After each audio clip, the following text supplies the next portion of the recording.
Welcome to the Community Music Learning IJCM Conversation Series. My name is Alicia de Banffy-Hall, and together with Roger, I'm hosting the series. In today's episode, we discuss IJCM Volume 9, Issue Number 1, the special issue on community music in Germany, published in 2016. Alicia, you're wearing a different hat today, although you are a co-host of this podcast series. In today's episode, you are acting in the role of guest editor because, together with Burkhard Hill and Theo Hartogh, you co-edited this special issue. So, to begin, could you help provide the context for this special issue? How did it come about? Why do we have a special issue on community music in Germany? So the context was that at the time, there was really nothing in the German language about community music in Germany, or barely anything. And I've been working with Lee Higgins for a very long time. He invited us to do a special issue on community music in Germany with a very interventionist outlook of how can that help develop the field, because he could see there was a lot starting to happen, but from a sort of research, writing point of view, there was not much there. I got together with Burkhard Hill, who was professor of social work at the University of Applied Sciences in Munich at the time, and Theo Hartogh, who was a music education professor at the university in Vechta. So you can see the sort of combination of fields that were working together. And the three of us then wrote a call for papers together, but sent it out to a landscape of people of not many of whom have had contact with even that word before. So it was a very interesting situation to do this, and we didn't know what the response would be. So it was that was the context at the time. In the editorial introduction to the issue, you write about community music in Germany at that time. So can you speak a little bit more about that? So at the time, I was working with the Munich Community Action Research Group, which was part of my PhD project, which consisted of 8 people from policy backgrounds, cultural policy, social work research, music and social work, which was Burkhard Hill. We had musicians, community musicians, a music educators, somebody from the Munich Philharmonic, the director of the education department. So we had a whole load of different perspectives. As a group, we discussed whether we even want or need the word community music in the English language for the German context. And that was a very serious and very deep discussion. And we sort of went through the different possible translations. We went through different fields of practice where we thought, is there one that already matches this field? Because obviously there's been community music-like practice for a long time. So that was clear to us. Now the discussion was how does this internationally developed discourse, where does that fit in Germany? And that was a really important part of sense-making, of realizing actually there isn't a field that exactly mirrors this field. Also, there isn't a discourse that has the same focus as you have in that sort of international field. And then I did separately a lot of research into all these different fields. I had been in England for 12 years. I knew nothing, so I had to really understand, what does music and social work mean? What does cultural education mean? Music and cultural education. Where's the music education discourse in this country? The whole amateur music making field is very developed, very big, very organized in Germany. Again, a lot of activities you could see that would have intersections. Or folk music, traditional folk music making. Again, really, especially in the sort of alpine regions where we were in Munich in the south, a very big field of practice, some of which has very interventionist, accessible, inclusive practices. So that was quite an intense process for me in terms of the research, but also for the group to really collaboratively think this through. And we then decided as a group, no, there isn't really anything. There isn't also a word, so we'll stick with that word. And another thing that we did was we sort of thought, so what does it mean for us in our own mother tongue? And, while we were aware of all these definitional discussions, for us it was really important to think, let's find some German words to express what this means for us. So we, again, very collaboratively wrote a first ever German definition, a language that also translated or related to existing discourses, which have just developed in different ways in this country in comparison to others. So that was what was happening at the time. There was no training in community music. There wasn't really people who identified with that term. So that was the context at the time. Everything you've described is fascinating when people talk about, cross-cultural or international discourses and how language sometimes has a difficulty translating in the exact same way, how concepts and terms and practices don't always have exact parallels from one country to the other.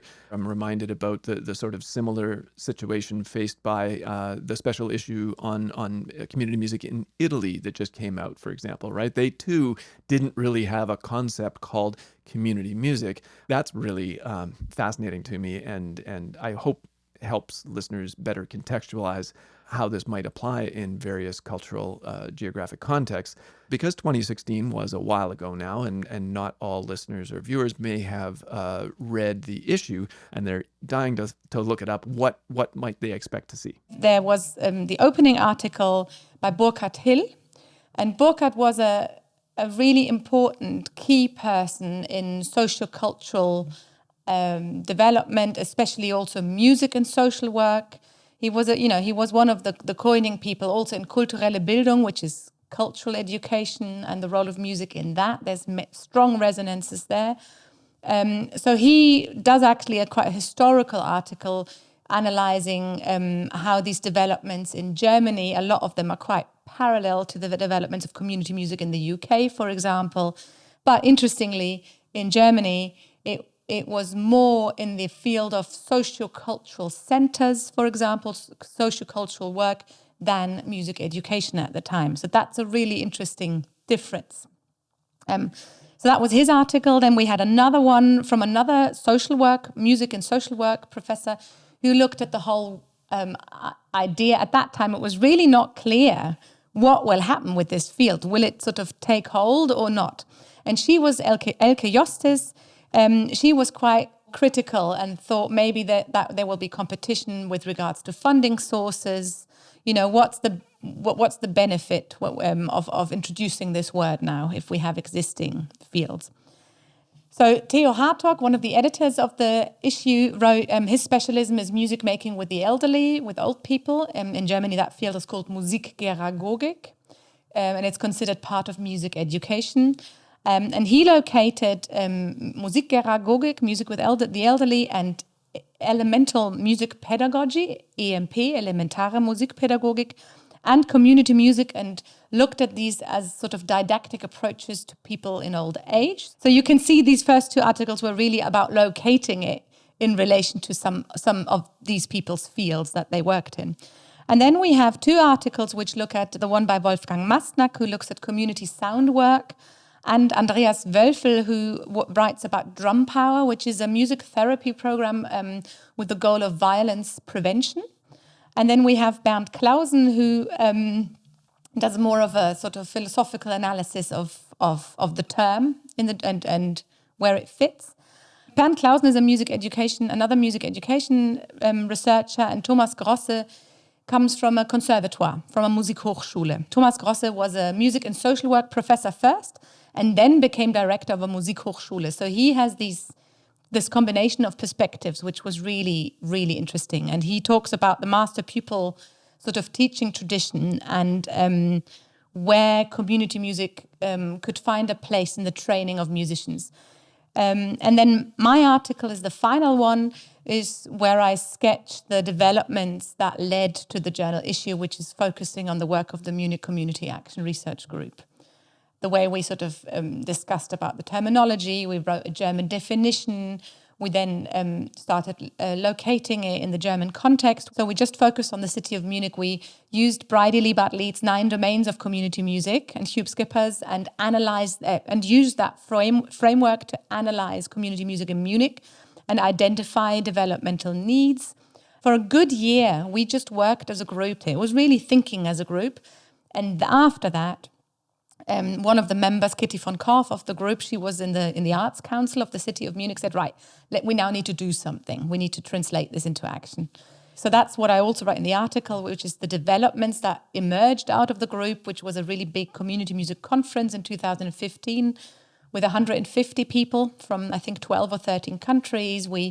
Burkhard and I edited the first German language book about community music, which to this day is the only German language book about community music. The Munich Philharmonic Orchestra launched 4 community music projects, which at that point, no orchestra or concert house has done anything. Then there's a Munich Center for Community Arts. They started community music project, which was more of a sort of free on-the-ground projects. There was a community orchestra that started. So we really had developments in writing, but also in practice or institutional change. And the Arts Council started explicitly using the term community music for funding projects. So there was a lot of impact. For people who don't know, you live and work in Germany and are obviously very active in the field of community music. And I'm just wondering, since 2016, have there been changes in community music activity in Germany, the general field of practice? What has happened in Germany since 2016? So loads has happened. After we finished with the conference and the book, we decided not to continue working as a closed group. And so out of that Munich Community Music Action Research Group, the Community Music Netzwerk emerged, and that is now a charity, and it's a national membership network for community musicians in Germany, which works on advocacy, on training, on visibility of community music in Germany. That's huge. That's a really big thing, I think. Mm-hmm. And we have a growing membership. Another thing I forgot about the group, Burkhard Hill was the first person to do a university seminar on community music in 2013. But since then, again, if you look at training and higher education in community music, 2017, a master's in inclusive music education / community music started at the university in Eichstätt. My professorship is the first one with the denomination community music in the title. More and more, and that's interesting, universities, conservatoires and universities of applied sciences all start teaching community music, and that's really growing. And on top of that, you have loads and loads of weekend courses by music academies, amateur music making academies, the choir association. So that's really expanded the training offerings. And if you look at publications, you have, practitioner magazines, music teacher journals, these sort of more practitioner-targeted journals, as well as research. There's a German music education research journals. They've all had special issues on community music over the years. So that shows you that it is something. It is here, It's arrived. And there was a phase where people were saying, really, is this fashion now? Or is this just a new word describing what we've done for years? Or what, And now we're past that point. And you can read that on the publications, on the training offerings, and also on the practice. So you look at another example is the Konzerthaus Dortmund, a concert hall in Dortmund. They have the first big community music department with 4 employed community musicians, where the artistic director is very clearly committed to music in the area around the concert hall. So that's just one example. And there are more. So we have loads, it's a lot of developments, which is exciting. Yeah. It is pretty exciting to see all these developments. And I can't thank you enough, Alicia, for sharing your experiences and insights, not just on community music in Germany, but of course on the special issue, Volume 9, Number 1, on community music in Germany. Thanks also to all our listeners and viewers. Don't forget to hit that subscribe button. It's not a monetary thing, but just you won't miss the upcoming episodes. So we hope you will join us for our upcoming episode on the Community Music Learning IJCM Conversation Series.